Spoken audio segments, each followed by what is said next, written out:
Hey guys, welcome back to the channel. Hope you all grinding well in Warframe. So this video is kind of a response to one of the comments made on the last video, which was how to solo the Profit Taker under 7 minutes with no ribbons. It was one of our community members, and basically he was like, hey boy, great vid, but I'm on a tight budget.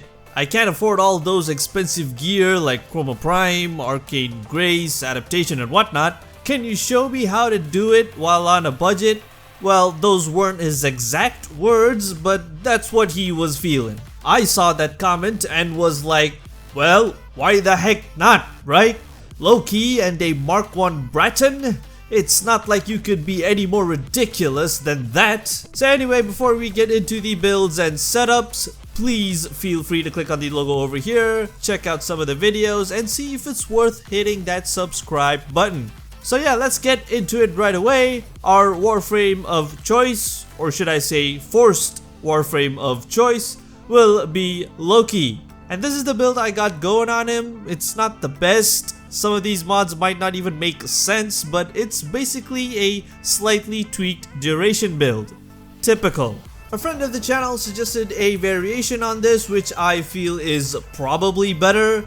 You can draw your own conclusions, but I wanted to go for a more basic setup, if you get what I mean. All these mods are fairly easy to get, with the exception of maybe narrow-minded and primed continuity, maybe, because that's a primed mod. You can use the regular versions for any primed mods you see throughout the video. They will work perfectly fine, of course. I recommend slotting in Vigorous Swap as well, even though I don't have it here. That thing drops from arbitrations, and we all hate arbitration, so I decided to exclude it and keep more in line with the budget theme. As for arcanes, I just stuck on whatever I had.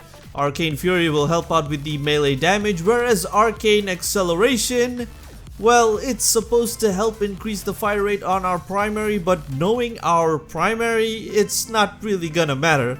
But like I said, I'm short on arcanes. Also, check out this Saturn 6 set I have on Dear Loki here, just for some extra thickness to help him survive better, maybe. Initially, I thought it looked horrendous, but with this color scheme, it's been kinda growing on me. I don't know, maybe a different helmet will make it look better? Let me know what you guys think down in the comments below. As for weapons and setups, most of these have already been covered in the last video, but just as a refresher, we got a crit-based Zaw here, built with a Plague Kiwar, Krustra, and Vargituruhang, I believe. Well, that doesn't really matter. What matters is any Zaw that is maximized for crits, so you can really take advantage of that Exodia Contagion Arcane. Even the Riven you see here isn't necessary at all. It's an okay Riven, nothing amazing. I'm just gonna leave it on so I don't have to mess with the setup all over again. As for the secondary, we are of course going with a Catch Moon Kit Gun because it is a beast with the innate punch through. This build is pretty common for most if not all Kit Gun types. The hardest mods to get will be the primed ones, but like I said, the regular versions are good enough. Now, on to the primary, and not just any primary. We will be using the BRATON, and not just any BRATON. We will be using the bestest best version of them all, the Mark 1 BRATON. I'm not sure if it's really called the Mark 1 because usually MK1 stands for Mark 1, but whatever.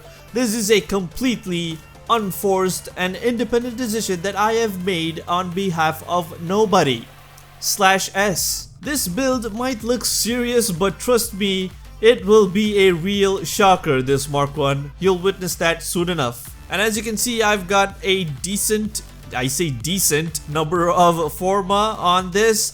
I don't want to admit it out loud because that shit is embarrassing, especially on YouTube. Initially, I thought of going for dual elementals, but then decided on just improving what's already good with this weapon. It's like all them successful people always say. To be successful, you have to work on your strengths and manage your weaknesses. Which in the case of the Mark 1 BRATON, the strength being that slash damage because it is the highest. The weakness? Well, that's everything else. So you can imagine there will be lots of managing for us to do later on. managing isn't even the right word. Finally, just to show there's nothing funny going with the operator, we really only need these 2 nodes from Zenuric. I also highly recommend Mind Sprint from the Naramon Focus class just to make the runs a little less stressful and to help with Void Dash getaways. So yeah, that's about it. We will now get into the battle zone. It would be kind of impossible for me to show the entire fight. I mean, I could have just uploaded a full, boring, unedited clip, but for the sake of production quality, or production quality in quotes, there will be some cuts here and there. But no worries, if you don't believe my solo runs being genuine, then just let me know. I'll leave a link down in the comments for you to watch the full unlisted video, completely unadulterated. So anyway, the real challenge in this challenge, if you will, is to keep your patience levels in check. It's kind of like those Dark Souls moments again. If you try too hard, you'll fail. You really need to be patient and strike when the opportunity presents itself. And also you might think, this ain't too big of a deal after all, maybe. Just go in V and shoot. You're done, right? Well, it's not as simple as that. There are a few complications which are really annoying.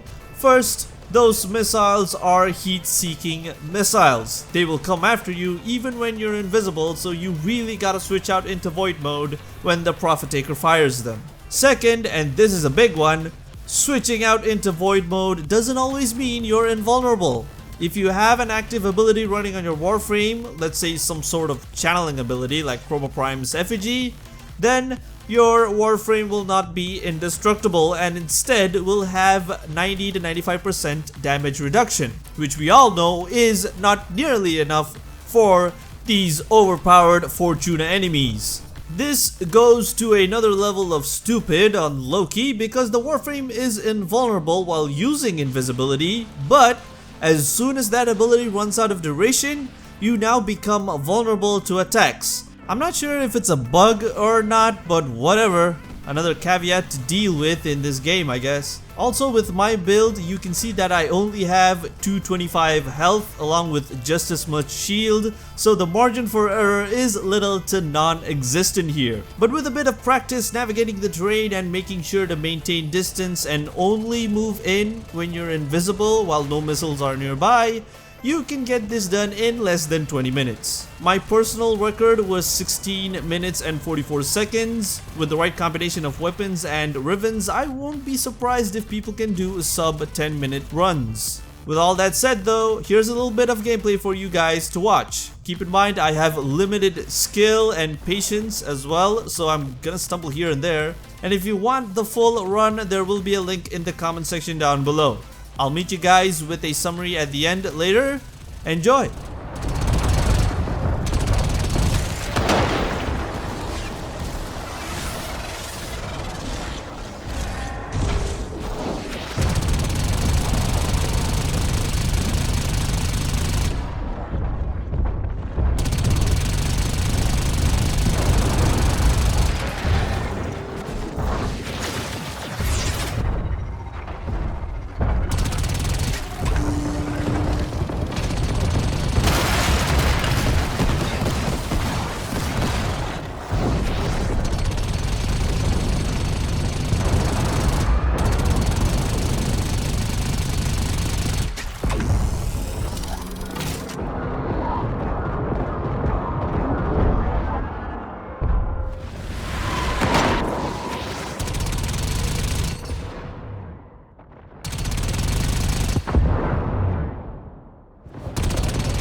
So yeah, that's it. We basically made a joke out of this whole boss fight. DE is not gonna like that. They're gonna buff that spider, or worse, nerf Loki, and then maybe the whole Warframe community will be out to get me. I hope you guys enjoyed this somewhat silly video, which was in a way educational as well. It proved that you don't really need the best gear to solo the Profit Taker. To do world record runs, of course, that's a given. But just to solo this thing, when a few months back people were like, this fight is broken, you can do it with a Loki and a Mark 1 BRATON. Well, not really with a BRATON, get a Catch Moon kit gun, because that's the real MVP, the real star of the show. If you enjoyed this video, found it helpful, or even cool, then be sure to hit like and get subbed. Otherwise, feel free to visit the channel and check out some of the content first before considering that subscribe button. Please leave comments and maybe challenges, but go easy on me. This was a real headache to do. Thanks so much for watching, and I'll see you guys in the next video.